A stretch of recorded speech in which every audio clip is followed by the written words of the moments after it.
大家好啊！燒腩仔咧，好多人都中意食嘅啦。外皮要金黃酥脆啦，食落去係唔會硬嘅。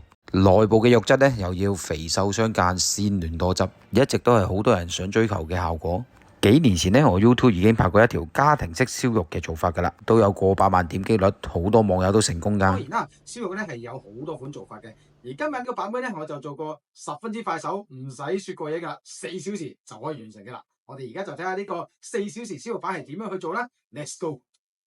首先買翻嚟嘅五花腩清洗乾淨一下先，參考我今日呢嚿肉就900克左右嘅。跟住滾水入邊，我哋就放入薑片啦，再抌多一汁仔葱啦，將洗乾淨嘅豬皮向下，淨係塊皮啫，煮佢大概3至5分鐘左右，破壞皮入邊嘅膠原蛋白。呢個步驟咧係方便一陣間鬆針啦，同埋方便塊皮焗嗰陣時容易啲爆開嘅。3到5分鐘之後，我哋就可以喺水度撈翻佢出嚟，然之後我哋可以用廚房紙幫佢抹翻乾淨啲水分。如果唔係醃肉嗰陣時就唔夠味噶啦。如果嚿肉唔太平整嘅，我哋可以輕輕修改佢一下嘅，因為嚿肉高高低低咁樣，嗰塊皮係好難好平均咁樣燒到佢靚靚仔仔嘅。切咗出嚟多餘嗰啲肉唔使抌咗佢噶。你攞嚟煲湯定係炒下嘢都 OK 冇問題嘅。咁因為我要拍片靚仔啲，所以就將佢切翻四四方方咁樣啦。如果大家自己屋企整就唔使切咁多頭尾出嚟噶啦。我哋今日係做速成版本，所以就將啲肉切深少少，等佢更加入味啲。2個手指位嘅闊度切到第一層肉就可以噶啦。表面如果有啲唔乾淨，我哋可以用把刀刮一刮佢，然之後就用鬆肉針啦，同佢嚟一個深度針灸，暴力啲拮佢係唔怕噶。窿越多佢先越係容易釋放啲水分同埋油分出嚟嘅。好鬆肉針嘅朋友可以用叉嚟代替。調味呢度啦，我哋有13香2湯匙，鹽1茶匙，白砂糖半茶匙，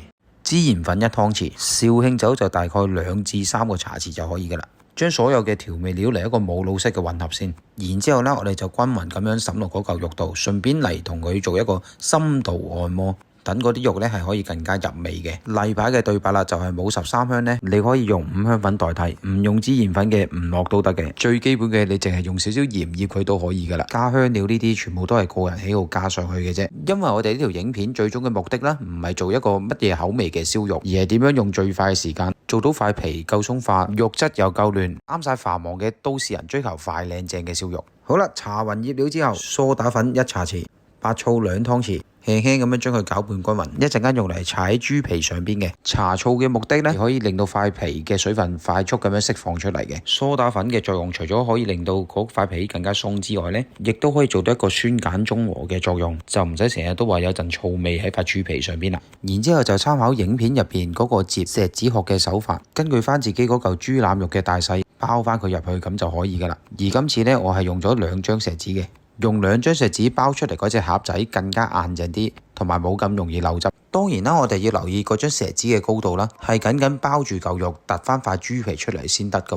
如果唔係，張錫紙係會擋住塊豬皮上色噶嘛。好啦，當我哋幫呢個豬腩仔起咗間屋之後呢，我哋就可以喺嗰塊豬皮嘅表面用個掃掃上啱啱我哋用梳打粉同埋醋開成嘅混合物嘅，唔使全部搽晒噶，你哋輕輕咁樣來回掃佢1次就可以噶啦。如果發現塊皮有啲高低不平嘅話咧，我哋可以揾支鋼針調校好嗰塊皮嘅平衡度先走去燒都可以嘅。搞掂好晒之後呢，我哋就喺豬皮上邊嚟一個傷口撒鹽，鹽滲多少少都唔怕噶，你唔使驚太鹹。鹽嘅作用咧都可以吸到豬皮入邊嘅水分，等嗰塊豬皮焗起上嚟更加爽脆嘅。然之後唔使擺入雪櫃吹乾噶啦，我哋直接將佢放喺焗爐嗰度，用70度至90度吹乾嗰塊豬皮佢，需時就大概60分鐘至90分鐘左右啦。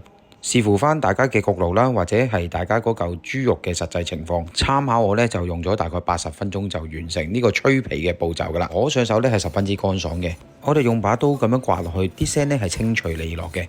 我哋喺臨真正焗佢之前呢，我哋就用把刀刮翻出多餘嘅鹽分。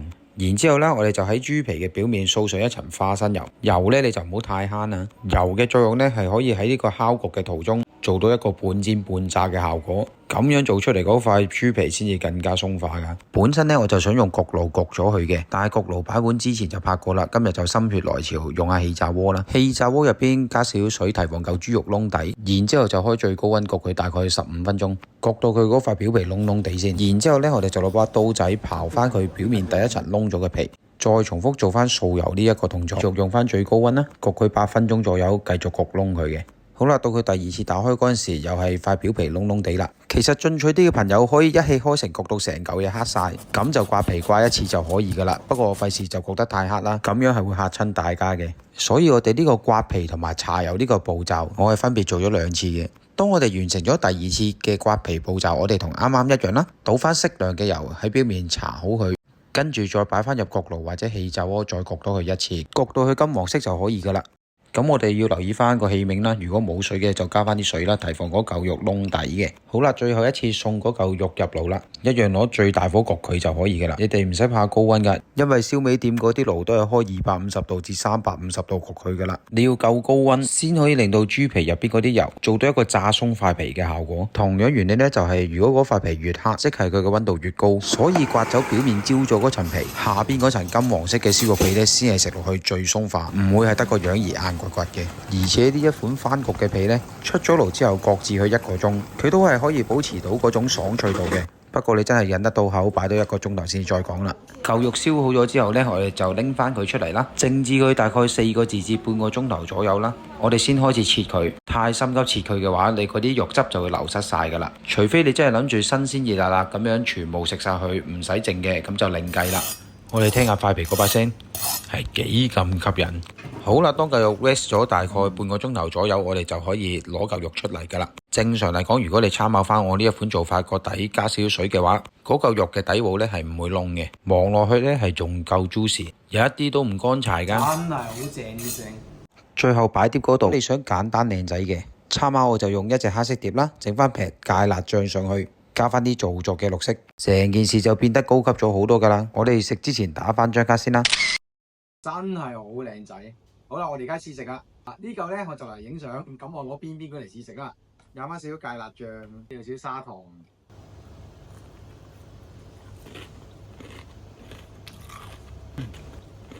鬆化到不得了，好好食，一啲都唔慢，一流。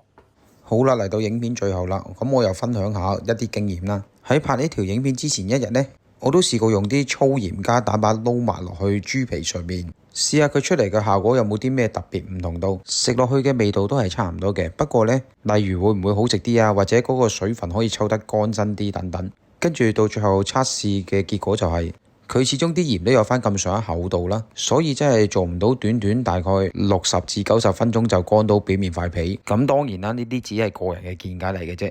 站我自己嘅立場就可以慳翻啲粗鹽同埋蛋白啦。好啦，今次影片又分享到呢度啦，啱睇就攞去洗，唔啱睇就當免費睇啦。我哋下條影片再見啦，拜拜。